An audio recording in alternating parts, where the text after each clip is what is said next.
रमज़ान के बरकत और फजीलत वाले महीने का आगाज बस होने ही वाला है। इस महीने में तकरीबन तमाम लोगों को ही गैस और बदहजमी का मसला होता ही है। इसलिए आज की वीडियो में आपको बनाने में एक आसान रेमेडी बताने जा रहे हैं। इस रेमेडी को अगर आप पूरे रमज़ान इस्तेमाल करते रहते हैं तो फिर चाहे आप जितना मर्जी पेट भर कर खाएं, सवाल ही पैदा नहीं होता कि आपको गैस हो जाए या कभी बदहजमी के शिकार हो जाएं। इसलिए अगर आप भी खाने के बेहद शौकीन हैं लेकिन साथ में रमजान के महीने को पुरसुकून तरीके से गुजारना भी चाहते हैं तो आज की इस रेमेडी को जरूर इस्तेमाल करें। तो चलिए फिर देख लेते हैं कि इस रेमेडी को कैसे आपने तैयार करना है। तो रेमेडी को बनाने के लिए सबसे पहले नंबर पर आपको पुदीने की एक गट्ठी की जरूरत पड़ेगी। ये आप देख सकते हैं कि हमने पुदीने की एक पूरी गट्ठी ले ली है और इसे अच्छी तरह से सबसे पहले हम साफ कर लेंगे। उसके बाद हमने पुदीने की जो पीछे वाली डंडियां होती हैं उन्हें इस तरह से काट देना है और अब ये पुदीना इस्तेमाल के लिए तैयार है। अब हमने पानी की एक भरी हुई पतीली ली है और इसे हमने आग पर रख दिया है। सबसे पहले हम पानी के उबलने का इंतजार करेंगे और जैसे ही पानी उबलना शुरू हो जाएगा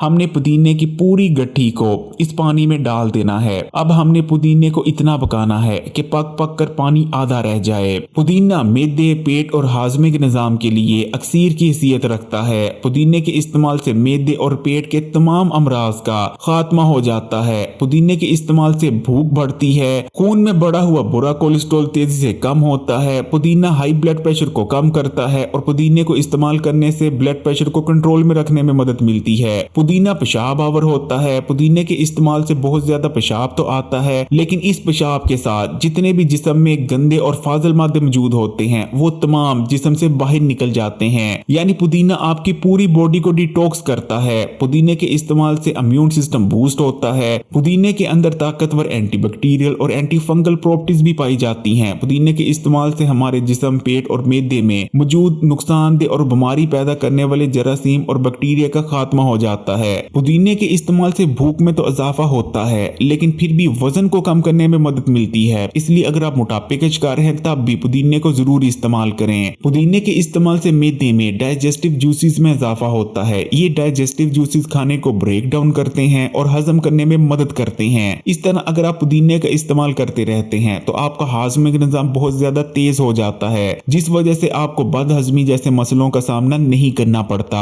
तो ये आप देख सकते हैं कि पानी पक पक कर आधा रह गया है और अब हम आग को बंद कर देंगे और इसे ठंडा होने देंगे। और जब ये पुदीने का पानी ठंडा हो जाएगा तो हम इसे छान लेंगे और छानने के बाद किसी बोतल या साफ बर्तन में डालकर तकरीबन 3 दिन के लिए फ्रिज में महफूज करके रख सकते हैं। तो अब पुदीने का पानी तो तैयार हो चुका है जो कि इस रेमेडी का एक बहुत ही ज्यादा इंपॉर्टेंट हिस्सा है। अब रेमेडी को आपने जब भी इस्तेमाल करना हो आपने क्या करना है, आपने 1 गिलास पानी का मजीद ले लेना है और इस 1 गिलास पानी को भी आपने बॉईल होने के लिए रख देना है। और जैसे ही ये पानी बॉईल होने लगे इस उबलते हुए पानी में आपने 1 चाय का चम्मच सौंफ शामिल कर देनी है और एक छोटी इलायची का मुंह खोलकर भी इसमें डाल देना है। और अब आपने हल्की आग पर सौंफ और इलायची को पकने देना है। सौंफ को भी मैदे और पेट के लिए अक्सीर माना जाता है लेकिन सौंफ का एक बहुत बड़ा फायदा जिगर के लिए है। सौंफ के इस्तेमाल से जिगर के अफाल दुरुस्त होते हैं और ये भी आप अच्छी तरह से जानते होंगे कि जिगर हाजमे के निजाम में कितना इंपॉर्टेंट रोल प्ले करता है। सौंफ के इस्तेमाल से गैस का खात्मा हो जाता है। इसलिए जिन लोगों को गैस का मसला रहता है, उनके पेट में बहुत ज्यादा गैस बनती है, उनके लिए तो सौंफ से बेहतर और कुछ नहीं हो सकता।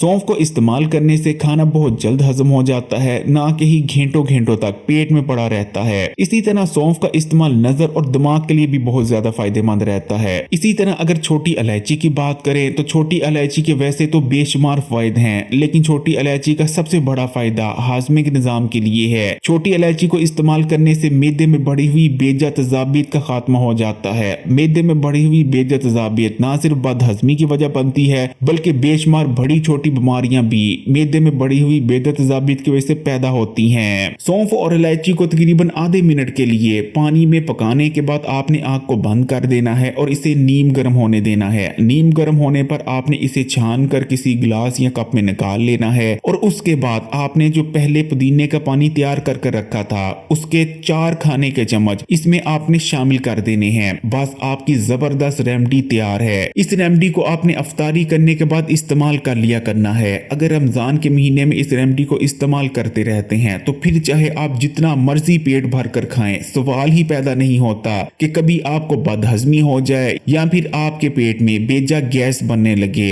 इस रेमेडी को इस्तेमाल करने से आपके रमजान बहुत ही पुरसुकून कटेंगे। इसलिए इस रेमेडी को खुद भी इस्तेमाल करें और इस वीडियो को तमाम ही अपने दोस्तों रिश्तेदारों के साथ भी शेयर करें ताकि आपको भी सवाब हासिल हो सके। वीडियो को लाइक कर दें और कमेंट्स में माशाल्लाह या सुभान अल्लाह जरूर लिखिएगा। और मजीद वीडियोस के लिए Hakim Ali health and beauty tips को सब्सक्राइब कर घंटी के आइकॉन को दबा दें और ऑल नोटिफिकेशन को सिलेक्ट कर लीजिएगा।